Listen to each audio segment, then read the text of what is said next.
Hey everybody, and welcome to Libromancy, a podcast about the magic of books. I'm Josh, and today I'm talking about the original by Mary Robinette Kowal and Brandon Sanderson. So let's replicate the magic of books.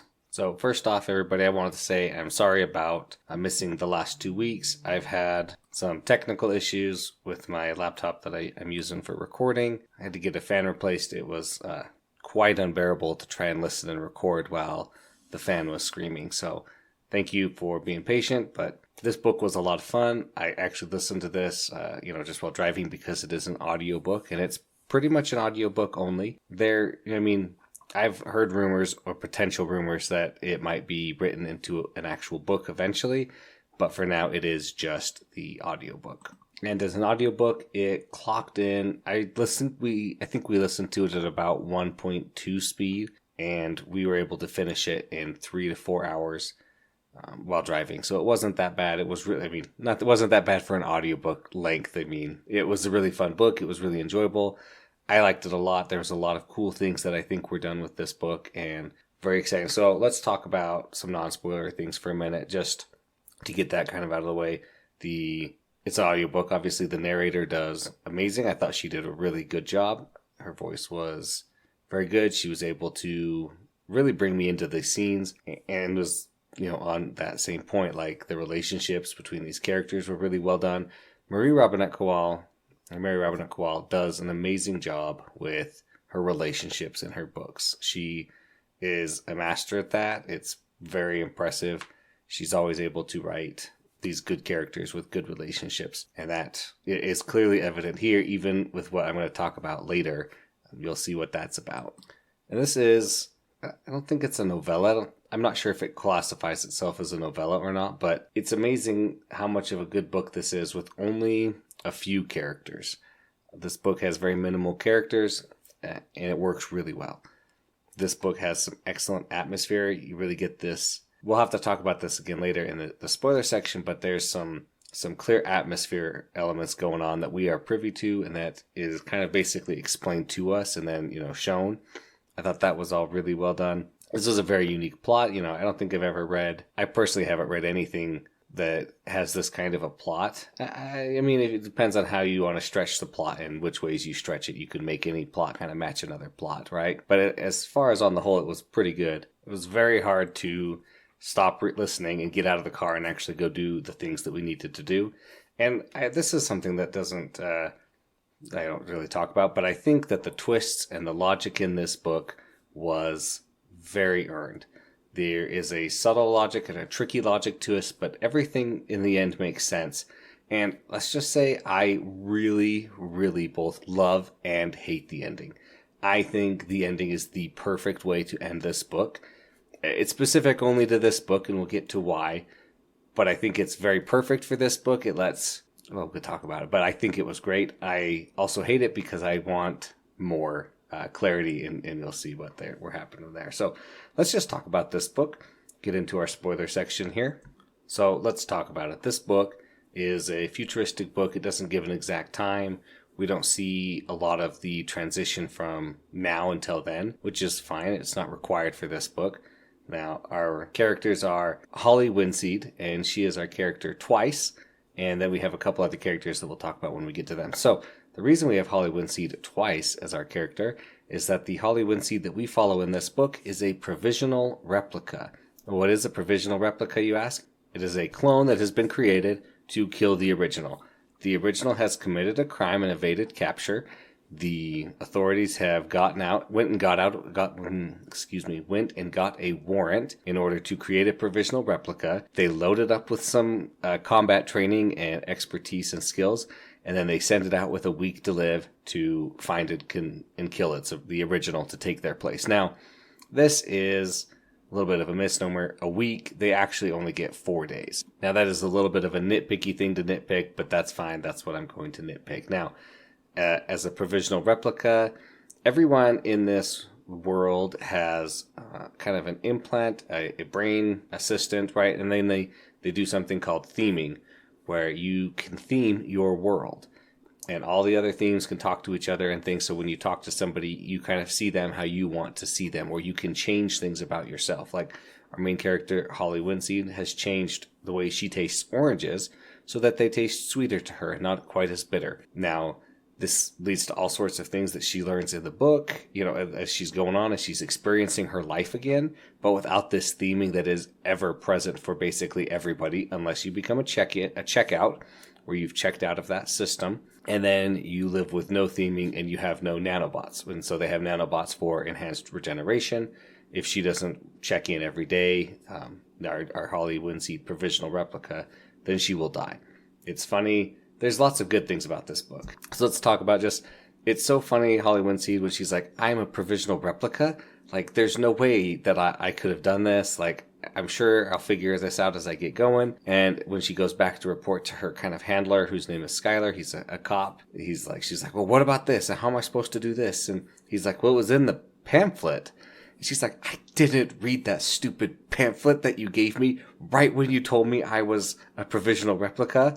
Like, I have more important things than a stupid pamphlet. And he's like, yeah, but the pamphlet has all this good information. Like, here's your slush money so you can have like a place to stay. And here's these things. And like, it tells them about like their 24-hour clock, basically. And I do really love the idea that if you've been able to escape capture or evade capture for long enough, then the only way for the police to really bring you back in is to also use you to bring yourself back in. And I really liked the little game of cat and mouse that we're seeing in Holly Winseed's life, where she's like, okay, if this was me, this is what I would do, and I would go here. And then she thinks, okay, but now I'm here and I am me, so I'm going to go there. But then the first one knows that the provisional replica is going to come. She's kind of figured out that they've created a provisional replica. So I'm going to do this, but it's just that little cat and mouse game. Well, I know you know that I know, so I'm going to go do this. But it gets very confusing, but in this one, it was not really confusing at all. There were a couple spots where I'm like, okay, let me see how you're following this train of logic. I love the addition of some Dungeons and Dragons dice to introduce an element of randomness. Otherwise, it's just going to follow kind of the exact same pattern. So let's talk a little bit about this theming, though, because this sci-fi world is kind of crazy. Like, it is so invasive and pervasive into the entire world that, like, she goes to the forest and she's like, oh my gosh, this forest area, to clear her head, right? Because she's like, oh, this is something I used to do. Oh, I didn't tell you guys what the crime she's been committed of. She's been committed of killing her husband. And of course, the first thing she thinks is like, okay, this has obviously been staged. This is obviously a fake. I'm going to figure out how, and then I'm going to, save her, and then we'll figure something out later about whether I still get to keep living or not. But at least we won't be framed anymore. So she runs to the forest, for after some incidences to try and decompress and de-stress, because it's somewhere she liked to go. It's so funny because she's like, there's all these people here. What are all these people doing here? The last time I went there was nobody. It turns out, and as a provisional replica, her theming is forced off, so she can't have any themes. And it's also hides her from basically everybody that she used to know in her life. And so she won't, or, other reasons that'll hide people as well. But, like, she won't ever be able to encounter somebody in their life. If she touches them, it's going to convert that to something else in their mind. If she tries to talk to them, they literally can't hear her, right? So she goes there and she's like, oh my gosh, there's so many people here. And what it is it turns out that the theming of the forest is set to basically a privacy mode, so that when you're there, if you're with somebody, obviously it recognizes that you came in with somebody. But if other than that person you came in with, you aren't going to see anybody. Are the people still going to be there? Yes, but the theming takes out all the sound, it takes out all the sight. Kind of a little bit of a scary thing here. If it was able to be used for, nefarious purposes, then that's very scary. You literally can't see, can't hear, but they can affect you, right? So she's going and she's like, oh my gosh, there's all these people. She even, sees people, having some fun together, getting it on. And she's like, oh my gosh, like, we did that here as well because we thought we were alone, and we weren't alone. And there could have been somebody like me who has their theming turned off. But, basically nobody turns their theming off unless they're going to check out. And if they're checking out, they're generally not going to the forest to, relax for a little bit. They have other things that are more important for them to do. So later on through the book, we learn that Skylar is also a provisional replica, that he was a provisional replica, and that he killed his original, who was becoming a terrorist to destroy renewal stations where you get your nanobots refreshed. And he took over his life. But this is really explored really well in the book, that my life is destroyed and my life is gone. My original caused a crime. There is no, especially the crime of killing your husband. There is no going back to normal in that situation. And then killing yourself, there's no going back. Like, not really. There might be a little bit, but for the most part, no. And so it turns out, like, a lot of provisional replicas actually join the cops. An interesting little piece of knowledge in that book. Now, we go through, and she is trying to investigate. She investigates Icon, a terrorist group. She learns some other things. She gets a pulse rifle that's very cool. It doesn't hurt you if you have nanobots, unless it's enabled in a certain way. And it's mainly enabled for her to kill herself. Now, we're going to skip ahead a little bit. We're going to go to the ending of the book because we're coming up on that 15-minute mark and I don't want to go too long for you guys. But the ending of the book is, the last chapter is a letter to Holly Linseed, from Holly Linseed. We don't know which one it's from, but it's basically like, hey, I had to kill you because I want to live. And this is the only way for me to live, is one of us has to die. And that, basically explaining it, and then it just trails off. And so we don't know who it is that took the shot, who it is that lived. The theming edited out all the violence for everybody else who was in the area to see, so they didn't notice, and then a cleaner bot would just come clean it up. A very, very good ending chapter. But I believe the provisional replica, she's the one who took the shot because she wants to live more. And she deserves to live more. She did not commit a crime. Now, you could say that she is the original. She would have created the same crime, but I don't know. I'm not sure why. So, this is a really tough situation. What would you do? If you were a provisional replica, would you go after yourself? Would you not?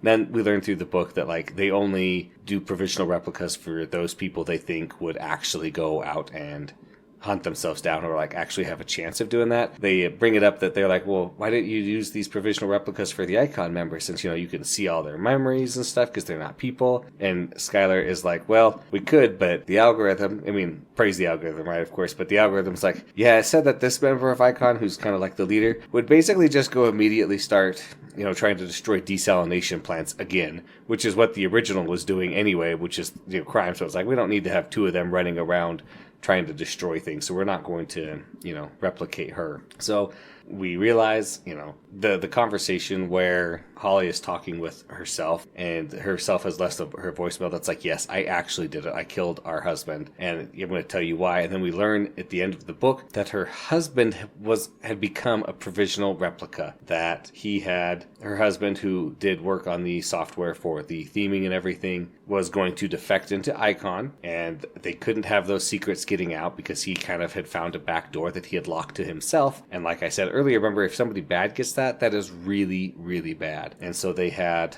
sent out a provisional replica, killed him, replaced him, and then she found out about it and, then killed her husband. So I was trying to figure out, what would I do if that was my situation? Would I have tried to kill my wife if I had learned that she was a provisional replica and functionally had all of the same memories and everything else, but maybe missing like a week of her life? What would I do? Well, I'd like to think that I wouldn't kill her, for starters, but you never know. So, like I said, this was a book that really earned its twist. We really get involved into Holly Linseed, into her character, and like the way she thinks, and she goes from like, okay, this was a frame job. Okay, I actually did it. Like, why did I do it? What happened? And we don't learn that mystery until nearly the end of the book, where then she figures some stuff out and we figure it out along with her. I love the creative use of 3D printers, where she's like, I can't create a real weapon with a 3D printer, but hey, you know what? I can create a toy crossbow with a 3D printer, and I can just happen to print a, big spring to put in my toy crossbow to make it a real weapon in my, and so the get arounds of that was pretty nice. The theming, I really just can't get over this theming in the way that you could edit your world to be what you want it to be instead of what the world actually is. She's able to touch other people and kind of see what their theming is. And it's kind of crazy how different some people were seeing the world than what it really was. Like, she went to a bar and there was a band playing. Some people were listening to the band kind of normal. Some people had the bass way turned up. Some people had it way low. Some people had it playing different music compared to that. Can you imagine? And then the theme would just change your perception of people dancing to the music into what you wanted it to be, basically. You were living in a world full of untruth, and you wouldn't be able to know, is this what it really is, or is this my theme, unless you could turn off your theme. And they can, but very, very rarely do anybody turn it off and actually use it in that position, it seemed like. So all in all, a really fun book. I really enjoyed it. Thanks everybody for listening. Thanks to David Hillowitz for the intro and outro music, of course. If you have any questions or comments, please send those to libromancypod@gmail.com. Please like and subscribe wherever you get your podcasts from. Leave a review, it always helps out. And remember to replicate the magic of books.